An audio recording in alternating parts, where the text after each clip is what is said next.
আচ্ছা, আপনি যে ৩০-৩৫ বছর এই গুরুদায়িত্ব পালন করছেন, এর আপনার মাসে বেতন কত?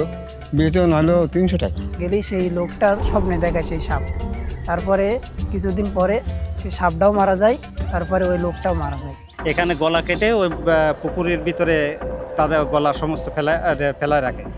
তারপর থেকে গলা কাটা মসজিদ নাম করা হয়েছে এখানে।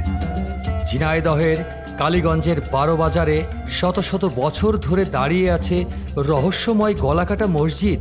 আর কে বা হাজারো মানুষের গলা কেটেছিল মসজিদ প্রাঙ্গণে, আর কেন জড়িয়ে আছে এর সাথে সুফি সাধক খানজাহান আলীর নাম? হারিয়ে যাওয়া ইতিহাস আর লোকমুখে প্রচলিত বিশ্বাস, আজ খুঁজে দেখব গোড়ার মসজিদের অজানা রহস্য।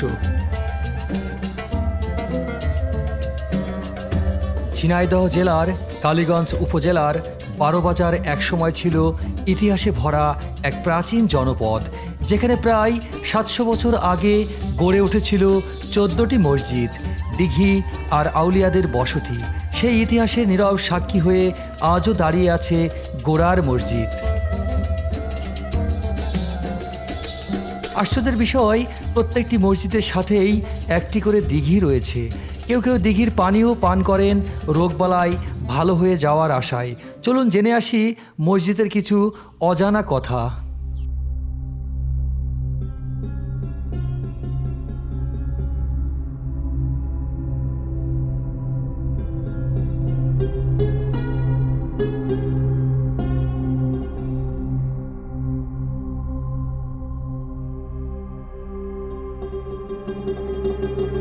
কালীগঞ্জের বারোবাজারের এই গোড়ার মসজিদটি বেশ জমজমাট হয়ে থাকে প্রতি শুক্রবার এবং প্রতিদিনই আর কি। এই অঞ্চলের মানুষজন এখানে নামাজ পড়েন এবং আমরা দেখছি এবং লোকমুখে শুনেছি যে তেল পানি পড়া নেওয়ার জন্য দূর দূরান্ত থেকে মানুষজন প্রতিদিনই ভিড় লাগায়। তবে এখানকার মূল কথা হলো যে ৫০০ বছর আগের এই নির্মিত মসজিদ হলেও তার ঐতিহ্য যেন এখনও উজ্জ্বল রয়েছে। প্রত্যেকটি ইট ইতিহাসের কথা বলে এবং এখানকার যে আধ্যাত্মিকতার ছোঁয়া ছিল সেটিও এখন জীবন্তভাবে ফুটে উঠেছে।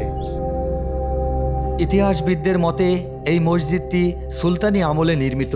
প্রায় ৭০০ বছরের পুরনো এই স্থাপনায় ব্যবহৃত ইট, গম্বুজের নকশা এবং মোটা দেওয়াল আজও সেই সময়ের স্থাপত্য শৈলীর নিদর্শন বহন করে।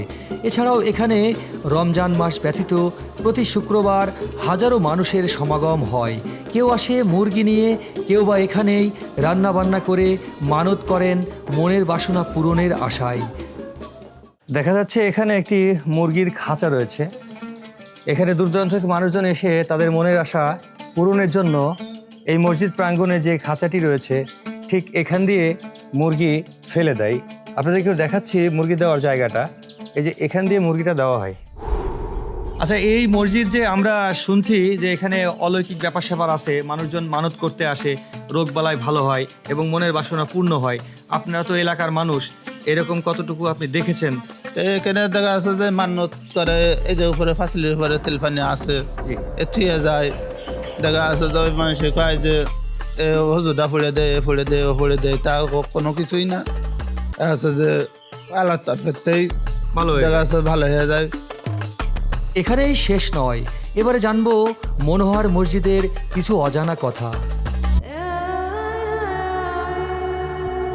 সুলতানি আমলের ৩৫ গম্বুজের মনোহর মসজিদ আজ ভাঙাচোরা ইটের কঙ্কাল। ধিক্কার জানায় ওই সব সরকারি কর্মকর্তাদের যারা প্রত্নতত্ত্ব বিভাগের দোহাই দিয়ে পার পাবার চেষ্টা করছেন। আর টিনের বেড়ায় ধুকছে, আর ৩৫ বছর ধরে একে আগলে রাখা বৃদ্ধ মোয়াজ্জেমের মাসিক বেতন মাত্র ৩০০ টাকা।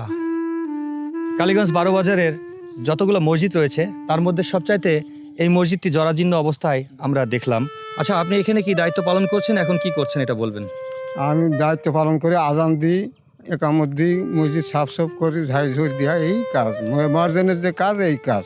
আচ্ছা আচ্ছা আচ্ছা, আপনি যে ৩০-৩৫ বছর এই গুরুদায়িত্ব পালন করছেন, এর আপনার মাসে বেতন কত? বেতন হলো ৩০০ টাকা। ৩০০ টাকা? ৩০০ টাকায় কি হয় মাসে, তাই তো? হ্যাঁ, মাসে। এক মাসে তো ৩০০ টাকায় কিছু হওয়ার কথা নয়। না, না। এই বাজারে ১ কেজি মুরগি কিনতে গেলে ৫০০ টাকা লাগে। তাহলে আপনাকে কি এই এক মাসের বেতন দিয়ে 300 টাকা দিয়ে 1 কেজি যদি মনে করেন মুরগিই কেনেন আপনি, দেশি মুরগি, তাহলে 1 কেজি দেশি মুরগি কিনতে গেলে আরও টাকা তো ধার করা লাগবে হিসাব অনুযায়ী, যেহেতু 300 টাকায় তো হবে না, হওয়ার কথা না, 500 টাকা কেজি মুরগির। একজন মুয়াজ্জেম যে দায়িত্ব পালন করেন প্রতিদিনের, কোনো দিন কিন্তু ছুটি নাই। শীত, গরম, বর্ষা, কোনো দিন তিনি ছুটি পাবেন না, এবং এমনকি জ্বর হলেও উনি বসে থাকেন না, এই মসজিদে উনি কিন্তু আসবেনই। লজ্জা হওয়া উচিত ওইসব সরকারি কর্মকর্তাদের। অফিসে বসে থাকা এক একটি চেয়ারের দাম 50 লক্ষ টাকা। এসি রুমে বসে যারা সাধারণ মানুষকে মূলা ঝুলিয়ে ফাইল আটকে রাখেন, তাদের এক এক বেলার নাস্তার খরচও এই নিষ্ঠাবান মোয়াজ্জেমের মাসের বেতনের চেয়েও বেশি। আপনাদের দামি স্যুট আর ক্ষমতার দাপট এই 300 টাকার মোয়াজ্জেমের পায়ের ধুলোর সমানও নয়। ঐতিহ্যের এই ধ্বংসস্তূপ আপনাদের দায়িত্বহীনতা আর কুকর্মের জীবন্ত দলিল। আপনাদের বিলাসবহুল চেয়ার আজ এই পবিত্র ইতিহাস আর নিষ্ঠার কাছে চরম অপমানিত।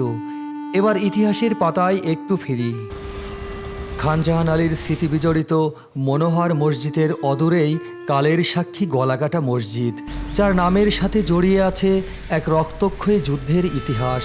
লোকমুখে প্রচলিত আছে এই অঞ্চলে ইসলাম প্রচারের সংগ্রামে পরাজিত শত্রু সৈন্যদের গলা কেটে পাশের বিশাল পুকুরে স্তূপ করে রাখা হতো, আর সেই ভয়াবহ যুদ্ধের ইতিহাস থেকেই এই মসজিদের নাম হয়েছে গলাকাটা মসজিদ।